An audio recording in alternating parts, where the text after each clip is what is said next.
Mercado e Ação, sempre às terças-feiras, às 22 horas e 30 minutos, na sua residência, com reprise, quinta-feira, 23 horas e 30 minutos e sábado, às 8 horas da manhã, com transmissão simultânea pelo site www.poatv.net.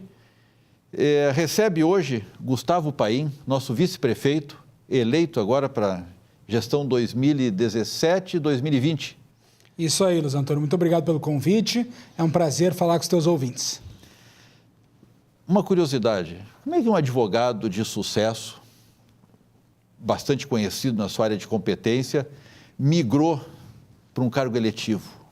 Na verdade, é interessante que eu sou advogado me formei início de 2000, sou professor universitário desde 2004, mas sempre tive duas grandes paixões pensando em termos profissionais, que são o direito e a política. Então, o direito e a política, eles acabaram convergindo para a minha área de atuação, que era o direito eleitoral. Então, tive, ao longo do tempo, minha formação com especialização, mestrado e doutorado, e consegui, como professor universitário, um certo destaque nessa área do direito eleitoral, que é essa área que envolve o direito e a política. Então, são duas paixões que casam muito bem na teoria, que é muito bom de lidar em sala de aula, de escrever e de tratar desse assunto do ponto de vista teórico, mas que se vê muitas dificuldades do ponto de vista prático. E eu acho que é um pouco da contribuição de quem se dedica a estudar esse tema, tentar realmente fazer a diferença no mundo real, na vida das pessoas, e não apenas na teoria, não apenas em sala de aula, não apenas com estudos acadêmicos, mas sim no dia a dia mesmo. Gustavo, passado 2 meses já deu para tomar pé da prefeitura? Eu imagino que se possa passar uma década e dificilmente vai conseguir se tomar pé de todas as situações tão complexas que envolvem o dia a dia da nossa cidade. Mas, claro, iniciamos com um ritmo, estamos já empregando outro ritmo, porque já conhecemos melhor a administração, mas são 60 e poucos dias de muito trabalho, de trabalho árduo em tudo que é área. E cada dia é um problema novo, cada dia é uma situação, e não existe uma rotina ou não existe uma previsibilidade, porque a rotina da cidade, das pessoas, do dia a dia, ela é muito dinâmica. Então, uma hora é a pauta de educação, outra hora é a pauta da saúde, outra hora é a pauta dos carroceiros, outra hora é a pauta da limpeza urbana, dos buracos. Então, são muitas pautas que vão, cada dia, nos trazendo prioridades distintas. E a falta de dinheiro torna mais sensível cada uma dessas áreas. Esse foi talvez um dos pontos mais fortes desse início da nossa gestão, foi de arrumar casa, equilibrar a parte de receitas e despesas. A gente tinha mais ou menos previsto para 2017 um déficit de cerca de 60 milhões de reais por mês. É um déficit de mais de 800 milhões de reais no final do ano, e que já refletiu no ano passado, de 2016, de mais de 500 milhões de reais de déficit. Então, isso é uma dificuldade muito grande, e não é apenas a questão de recurso, como se recurso pudesse ser apenas, mas isso gera o que todo mundo vê, que é déficit de serviços públicos. Então, a primeira questão é arrumar casa, a gente conseguir estancar muitas das despesas que nós vemos como mal realizadas, despesas que precisam ser corrigidas, e tentar, de certa maneira, incorporar também a questão das receitas. E ao longo desses 2 primeiros meses, nós conseguimos fazer uma economia, Luiz Antônio, de 90 milhões de reais. Isso ainda é abaixo do que a gente precisa. É abaixo do déficit. Abaixo do déficit. Mas já é um esforço muito grande que a gente fez, cortando na própria carne. Essa economia, ela se repetirá nos próximos meses? É algo contínuo ou foram coisas pontuais? A lógica, é claro que é quase impossível de seguir a mesma linha que nós fizemos no início, porque nós contingenciamos passagens, diárias, qualquer atividade externa, e elas são necessárias na administração pública. É necessário que tu vá atrás de financiamento, é necessário que tu estabeleça algumas diretrizes de nível nacional. Então, a gente fez um contingenciamento muito grande, mas nós diminuímos de forma extremamente significativa a questão da estrutura administrativa. Nós reduzimos de 37 órgãos com status de secretaria para 15. Então, isso é estrutural. Nós reduzimos os mais de 1.062 cargos comissionados que nós tínhamos, e hoje estão abaixo de 500 cargos comissionados. Então, algumas mudanças a gente fez em caráter estrutural. Sim. Mas claro que a gente está revisando todos os contratos, e isso a gente espera poder readequar o tamanho do serviço público de Porto Alegre, se aquilo que a gente contrata está de acordo com o tamanho das necessidades de Porto Alegre, se a gente daqui a pouco não está contratando a mais do que precisa, se a gente não está com um custo superior ao que precisa, se a gente realmente está executando aquilo que foi contratado. Tudo que é superdimensionado é mais caro e o que é subdimensionado também é mais caro. Também é mais caro. O ponto da economia é o contrato certo. Isso. E aí tu precisa racionalizar.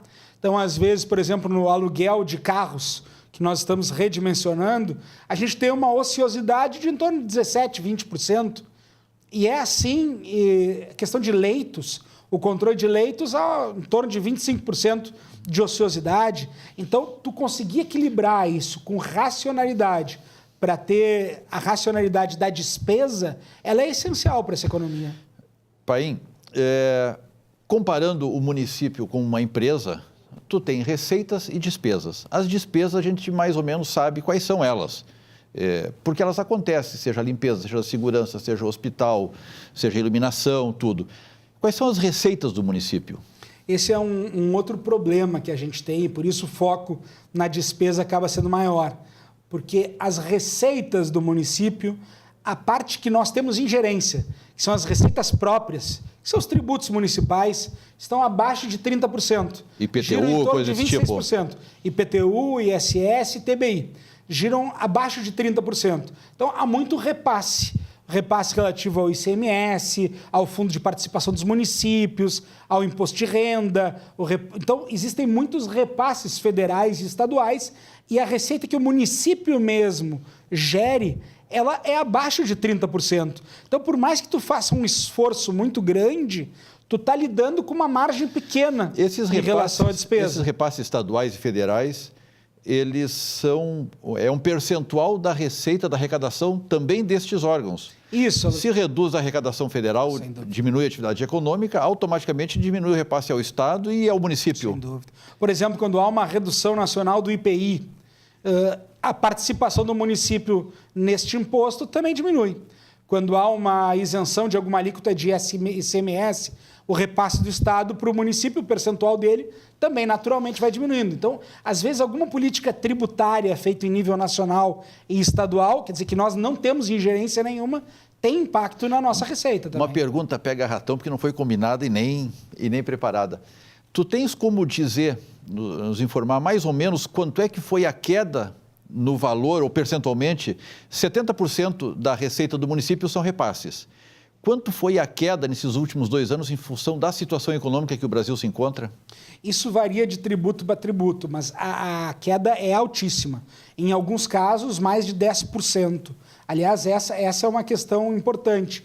A queda da arrecadação de Porto Alegre caiu muito dos repasses estaduais e federais, porque a receita própria do município, por uma política toda de cobrança de dívida ativa, de atualizações que são feitas, de uma atividade da receita propriamente dita, a gente manteve até em torno de 1% a 2%, a gente conseguiu ter algum crescimento. Mas os repasses estaduais e federais é o que nos complicam a vida, sem dúvida. Esse que está judiando.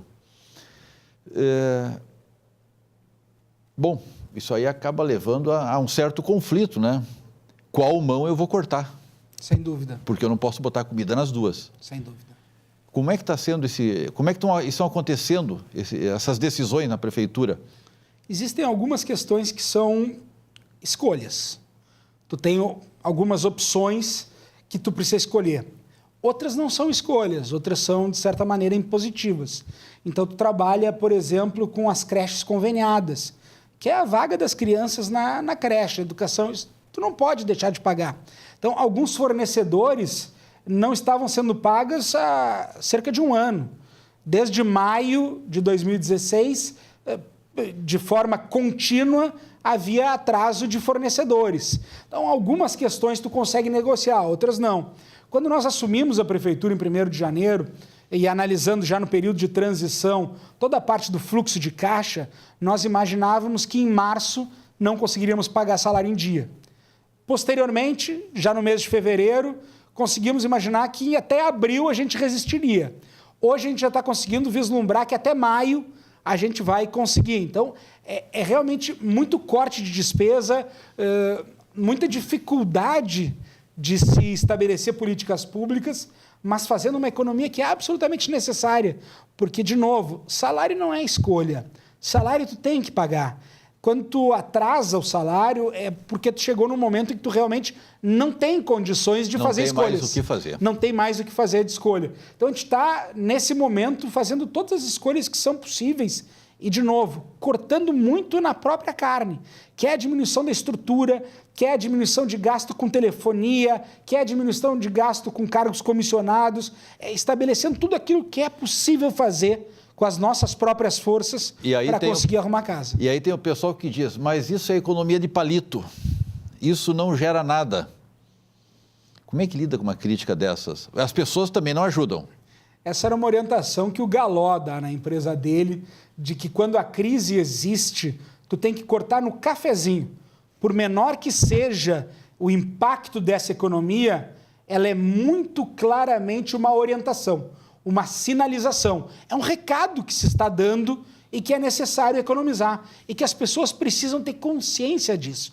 Se tu não comunica, se tu não corta naquilo que, por mais insignificante que seja de valor, demonstra que nós estamos vivendo um momento de crise, que nós precisamos fazer acertos, a estrutura organizacional não se dá conta disso. Então, a gente está fazendo esse papel direto, como exemplo, mostrando desde a pequena à mais alta questão. Carnaval é um exemplo. Porto Alegre, no ano passado, repassou 7 milhões de reais. Nesse ano nós não repassamos. Ah, mas é importante para o Carnaval? Claro que é importante para o Carnaval, como é importante para navegantes, a festa do pêssego da uva, a questão da festa do peixe, o rodeio de Porto Alegre. São inúmeros eventos que sempre Porto Alegre financiou ou, de certa maneira, participou financeiramente. E que a gente está deixando o recado bem claro, a gente está cortando de maneira geral. Nós não temos condições de dar dinheiro para o Carnaval, para a festa do peixe, para o rodeio de Porto Alegre, por mais relevantes que sejam, e são, se nós estamos com possibilidade de atrasar salário. Não pode ser escolha isso, entende? Principalmente o funcionário público, que é o primeiro contato, ele está sendo sensível?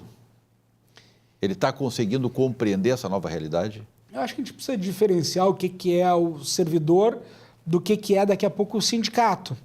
Que, claro, representa servidores, mas especialmente tem um corpo sindical, uma estrutura diretiva que, às vezes, não reflete a massa dos servidores. Nós temos mais de 22 mil servidores ativos em Porto Alegre. Eu posso dizer que a maior parte do servidor é sensível, sim, às mudanças que precisam ser feitas. E a gente tem recebido muito apoio quando vê que o corte se dá na própria carne do corpo gerencial do executivo, digamos assim, com diminuição de CCs, com estabelecimento de carga horária, cumprimento de carga horária, a questão do ponto, diminuições de gratificações.